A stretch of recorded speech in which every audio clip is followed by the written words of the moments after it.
Sir చెప్పండి sir, ఎట్లా ఉండబోతుంది? చాలా రోజుల తర్వాత దరిదాపుగా ఒక 1 year అవుతుంది కేసీఆర్ గారు రాబోతున్నారు. మరి ఈ రోజన్నా కనీసం రేవంత్ రెడ్డి గారి పేరు తీసే అవకాశం ఉందా? ఎందుకంటే అటు కాంగ్రెస్ వాళ్ళు కావచ్చు, ఇటు బీఆర్ఎస్ వాళ్ళు కూడా ప్రతిపక్షంలో ఉన్న నేత రావట్లేడు అని పదే సీఎం గారు మాట్లాడుతూ ఉంటారు. కొంచెం ఉంటుంది కదా క్యూరియాసిటీ, ఏం చెప్తారు దాన్ని? ప్రజలు వేచి చూస్తున్నారు. మీరు చెప్పినట్టే సంవత్సరం తర్వాత కేసీఆర్ గారు ఒక బహిరంగ సభలో మాట్లాడబోతా ఉన్నారు. ఎందుకు వేచి చూస్తున్నారు? కేసీఆర్ గారు రాజకీయాలు మాట్లాడతారా, రాజకీయ నాయకుల గురించి మాట్లాడతారన్నా కాదు. కేసీఆర్ గారు తెలంగాణ ప్రజల గురించి మాట్లాడతారు. తెలంగాణ ప్రజలకు ఒక ధైర్యం ఇస్తారు.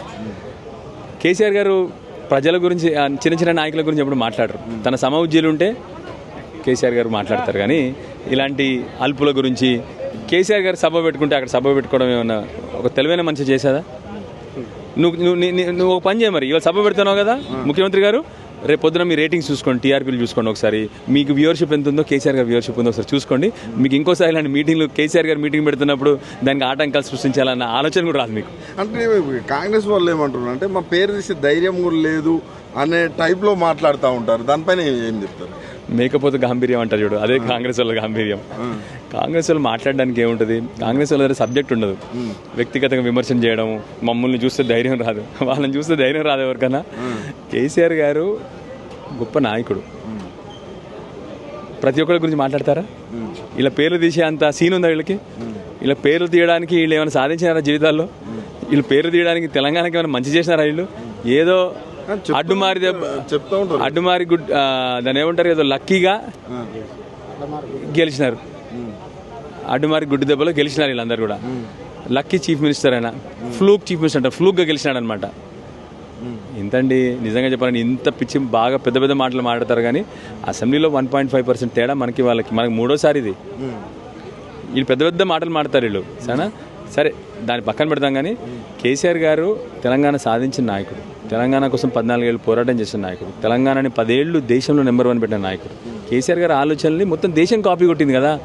అలాంటి వాళ్ళు నా గురించి వీళ్ళు మేము ఫ్రీ బస్సు పెట్టినాము, నీ గురించి ఏం ఆడాలి చెప్పండి కేసీఆర్ గారు? నీ వల్ల ఏమైనా రాష్ట్రానికి అభివృద్ధి జరిగిందా? నీ వల్ల ఏమైనా ప్రజలకు ఏమైనా అవుట్కమ్ వచ్చిందా ఇప్పటి వరకు? కేసీఆర్ గారు పెట్టినటువంటి పథకాలు కూడా సరిగ్గా పెట్టలేండి అసమర్థులు మీరు. మీ గురించి కేసీఆర్ ఏం ఆడాలి చెప్పండి ఇప్పుడు? సో అందుకొరకే మాట్లాడదు తప్ప ఇలా ధైర్యం ఇవన్నీ జోకులు అవన్నీ కూడా. అంటే సార్, మీరు లోకల్లో కూడా చూస్తున్నాం, సంజయ్ వర్సెస్ సంజయ్ నడుస్తూ ఉన్నది. ప్రధానంగా ఏది కేసీఆర్ గారిని కావచ్చు, ఇంకా వేరే వాళ్ళని విమర్శించకుండా మెయిన్ మీ పైనే విమర్శలు వస్తూ ఉన్నాయి. ఆయన ఎప్పుడు మాట్లాడినా మీ గురించే మాట్లాడుతున్నాడు. ఏం చెప్తారు? ఆనెస్ట్గా నాకు ఎప్పుడు ఎవరు శత్రువులు ఉండరు. ఎవరైనా ఉంటే పార్టీల పరంగా, సిద్ధాంతపరంగా ప్రత్యర్థులు ఉంటారు నాకు. ఆయనకి గొప్ప నాయకుడు ఆయన. నిన్న చెప్పడం నేను నిన్న విన్నా. అంటే నాకు తెలిసి మొన్న 2018లో కేసీఆర్ గారి ఆశీర్వాదంతో ఎమ్మెల్యే అయినా నాకు తెలుసు. కానీ నాకు నా రాజకీయ అనుభవం 1984 అని చెప్పాడు. అప్పుడు నేను చెడ్డి వేసుకున్న బచ్చగాడిని ఇంకా అప్పుడు. సో అంత పెద్ద నాయకుడు నేను కాదు. సో అలాంటి గొప్ప నాయకుల గురించి నేను మాట్లాడే సమర్థత నాకు లేదు. కానీ ఒకటే చెప్తా ఉన్నా, నువ్వు గొప్ప నాయకుడు అని ప్రూవ్ చేసుకోవాలంటే ఇవాళ ప్రజల ముందు వచ్చి నువ్వు ఏ పార్టీయో చెప్పు. బీఆర్ఎస్ పార్టీ రా, ఇవాళ వచ్చి బీఆర్ఎస్ పార్టీ సభలో కూర్చో. ఆహ్వానించారు మీరు? మీ పార్టీ కదా, అంటే మీ పార్టీ అని చెప్పుకుంటున్నాడు. చెప్పుకోవడం కూడా స్పీకర్ కూడా అదే చేసింది. అదే ఇవాళ మీటింగ్ ఎక్కడ అవుతా ఉంది? జగిత్యాల ఎమ్మెల్యే ఎవరు ఇప్పుడు? సంజయ్. బీఆర్ఎస్ పార్టీ ఎమ్మెల్యే మరైనా అయితే ఎవరు ఆర్గనైజ్ చేయాలి ఇక్కడ? సింపుల్ కదా. ఇన్ఫర్మేషన్ ఇట్లా ఇయ్యలేదేమో, అట్లా నాదారపడి ఉంటాడేమో, కొంచెం బాధలో ఉన్నాడేమో. అరే మేమేమో అందరం ఆయన ఆర్గనైజ్ చేస్తాడు అనుకుని మేము అనుకున్నాం. అదే అని చెప్తాను. అందుకొరకే అటు కాకుండా ఇటు కాకుండా ఉన్నాడు, అటు కాకుండా ఇటు కాకుండా ఉన్నాడు.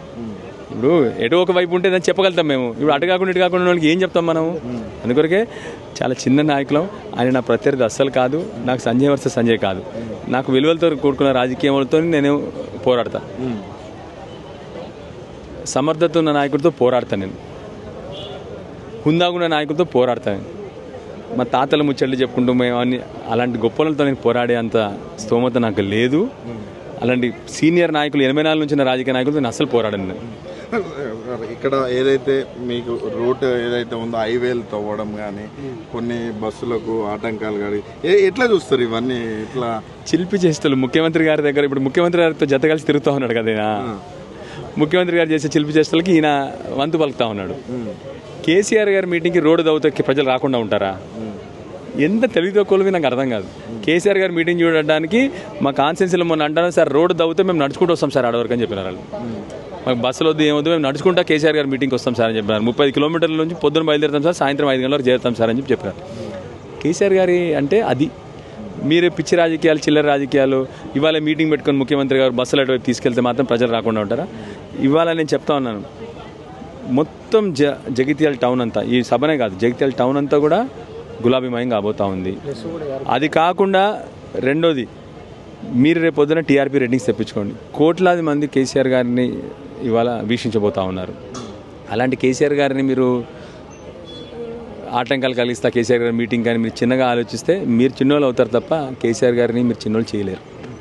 ఈరోజు ఏదైతే రైతు భరోసా పేరు మీద ఈ రోజే రిలీజ్ చేయడం, అదేవిధంగా ఈ రోజే సీఎం మేడిగడ్డ పోవడం, ఎట్లా చూస్తారు సార్ మీరు? కానీ నిజంగా మీరు అడుగుతున్న ప్రశ్నకి రేవంత్ రెడ్డి గారిని ఒక్కటి మాత్రం ఒప్పుకోవాలి. ఆ రోజు చెప్పినాడు, జనాల్ని పిచ్చోళ్ళు చేయడమే మా పని, రాజకీయ నాయకుల పని, నేను జనాల్ని పిచ్చోళ్ళు చేస్తా అని చెప్పినాడు. అదే ఇవాళ చేస్తున్న పని.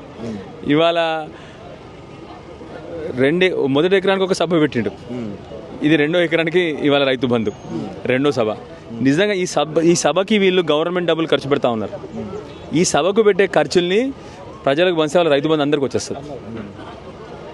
ఇవాళ మొత్తం ప్రభుత్వం అంతా ఇటు రాబోతోంది. ఆ ఖర్చులు, మీటింగ్ ఖర్చులు, ప్రజలని మొబిలైజేషన్, ప్రజలు రారు కదా వాళ్ళకి వాలంటరీగా, ప్రజల మొబిలైజేషన్ ఖర్చులు, ఈ అన్నిటి ఆ ఖర్చుల్ని ఖర్చు పెట్టకుండా ప్రజల మొత్తం రైతు బంధు ఇవ్వచ్చు.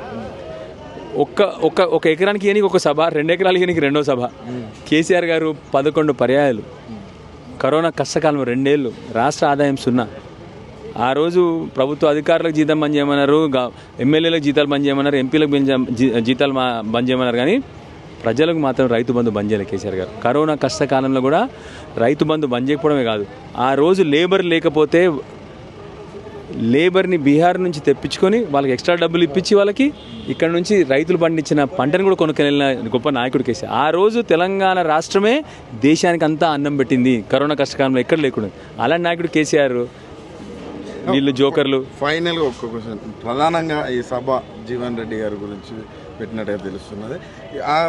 కాంగ్రెస్ వాళ్ళు ఏమంటున్నారంటే, ఇప్పుడు జీవన్ రెడ్డి పోవడం వల్ల మాకు ఒరిగింది ఏం లేదు, మేము జీవన్ రెడ్డికి ఏం తక్కువేం చేయలేదు, ఇప్పుడు పోయి ఒక కల్వకుంట్ల ప్రైవేట్ లిమిటెడ్లో జాయిన్ అయ్యారు తప్ప మాకు పెద్ద ఒరిగేది లేదని అట్లాంటి మాటలు మాట్లాడుతున్నారు. ఎమ్మెల్సీ బల్మూర్ వెంకట్ కావచ్చు, ఇంకొంతమంది కావచ్చు. ఏం చెప్తారు వాళ్ళకి? ఆ చెప్పే నాయకులు ఎక్కడి నుంచి వచ్చారో కొద్దిగా ఆలోచన చేసి మాట్లాడడం చాలా సులభం. పెద్ద నాయకుల గురించి మాట్లాడి మనం హీరోలో అవుతామంటే చాలా సులభం. ఏముంది, ఫ్రీడమ్ ఆఫ్ స్పీచ్ ఉంది, ఏది పడితే అది మాట్లాడవచ్చు. కొద్ది సంస్కారం ఉండాలి, విజ్ఞత ఉండాలి. కొద్దిగా 43 ఏళ్ళు కేసీఆర్ గారు జీవన్ రెడ్డి గారు ఒక పార్టీని పట్టుకున్నాడు అంటే ఎంత నిబద్ధత గల నాయకుడో ఆ తెలివి మీకు ఉండాలి.